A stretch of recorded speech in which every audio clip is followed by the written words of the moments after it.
Welcome back to your Snatch prerequisites. So we learned the deadlift, we learned the kettlebell clean, and the racked position. And now today we're going to talk about the clean and press, because this is really the end point of that kettlebell snatch. So it's pretty important.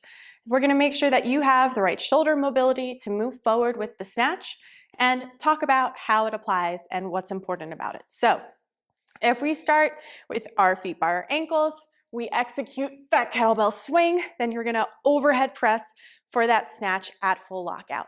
So there's a few things going on here. The first thing is, once I get into this racked movement, I'm taking a big inhale, 360 through the nose, and that exhale is what's gonna help push this bell up, along with squeezing my fist, activating my core, squeezing my glutes. So there is full tension working to help me get this bell overhead when I overhead press. That's going to be important because we want the ability to relax and then tense up. The other thing about this movement is it is a grind. So it is a little slower. It's more like a slow release of that breath, okay? So that is the kettlebell clean and overhead press. But the important thing is getting used to holding the bell overhead, especially if you're gonna snatch a bell overhead. We wanna build up some time where it is hanging over our head. So let's talk a little bit about what's happening up here. The first thing is, I could lift my fingertips up just like I could in the kettlebell clean when we had a nice straight arm. When I get to the top of my snatch, I really am holding on by this diagonal angle, and my fingertips can lift straight up because my arm is straight up. So we still have this parallel motion happening. The next thing is we need a tight body, because what's going to happen if we aren't keeping this kissed together with our core tight and squeezing here is our body is going to loosen up, and we're going to start to bend in our back, and we're going to have a lot of tension in our lower back rather than making sure that we stay in this position. The top position where you're holding the bell overhead is exactly like a plank. And if you were in a plank on the floor, your booty would not be coming up. Your back would not be sticking out. You would keep that tucked position, and it's the same thing when you're in your overhead press. We want to keep our tucked position and really make sure that we're squeezing everything at the very top. The top of an overhead press, the top of a snatch is going to be a vertical up and down or standing plank. So think about all of those cues and all of those movements. And if you're not really sure how to do this, a great move to do to practice that is the hard style kettlebell plank, where your hands are going to be parallel to each other, not clasped together. And you're going to squeeze your glutes into neutral position, activate your core. And in this position, it's been proven that you can generate an insane amount of tension. So rather than just hanging out there, next time you're ready for that hard style plank, hit the floor and squeeze everything and feel the difference of what actively creating tension by activating your core, your glutes, and your shoulders is going to do. And that's the same tension that we want when we're locked out for our overhead press. What this is really saying is that you don't need to rush that end point. So there really should be a moment of lockout rather than just going up and down in your snatch. Once you get to the top, boom, squeezed, locked out, glutes and core on, and then get ready to go for your next rep. So you do want that momentary pause where somebody could take a picture of you and they could see that top end range of motion for the kettlebell snatch or the overhead press. The next thing that we want to think about is how to get that arm straight out overhead. So make sure that you take a video of yourself doing this so that you can really see, is your elbow bent? Is the bell swaying around? What is going on with your overhead press? Is it a true locked out overhead press or not?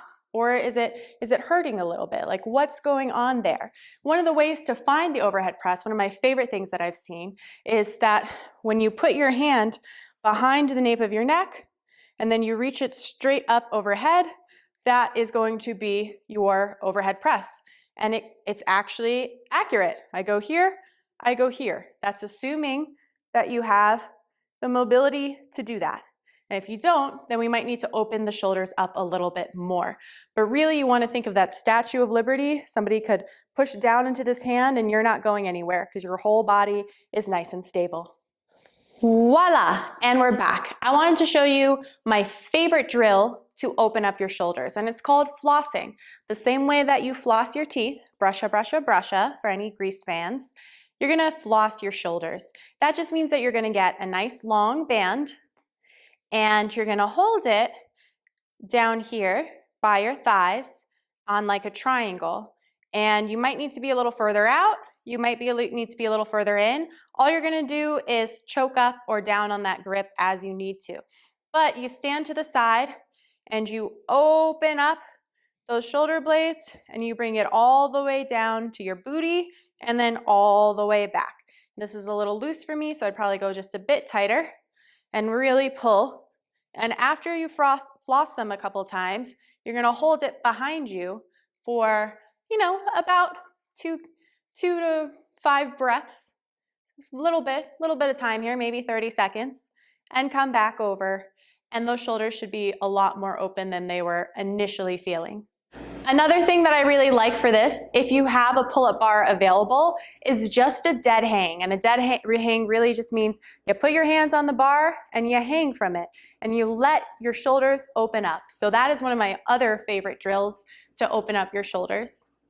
And finally, how do you then take it from mobility or opening up into stability or being able to stabilize a weight or a load within your shoulder? So one of the things that you can do really is just holding that bell overhead. So get the weight that you think you're gonna snatch, push it up for that overhead press, and just allow some time here. I like overhead walks. That way you can be moving while you're trying to keep the tension of your core, because as we said, sometimes when we add movement, boom, that core goes away and we get that roundness or that big back flexion. So we're really just trying to build this stability. Another move that you could do here to work with your stability of your shoulder is a Turkish Get Up, a full Turkish Get Up, all the way up, all the way down. So if that is in your wheelhouse or your trick box, then definitely do that with your snatch bell a bunch, and it's just gonna build that stability, especially because it's in all different planes of motion, okay?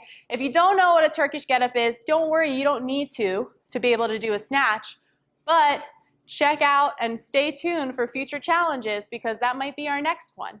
Now the final and the most important thing, and I just want to briefly touch on this, even though I'm sure you guys are comfortable with this, is the overhead press motion.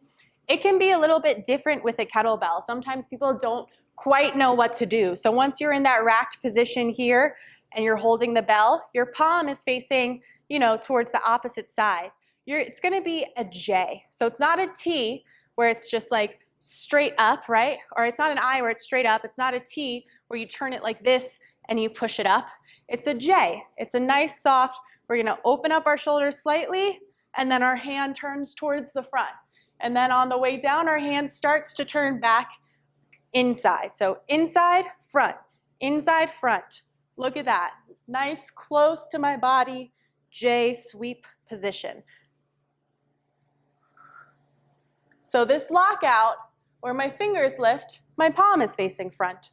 So just in case you are unsure, that is the motion and how the kettlebell moves so that you can open up and allow your shoulder to overhead press. It's definitely one of the most healthiest way to overhead press, and that's why I prefer the kettlebell to something like the tool of the dumbbell. That's everything for today. I think we really nailed the coffin on that one. We talked about it over and over and over again.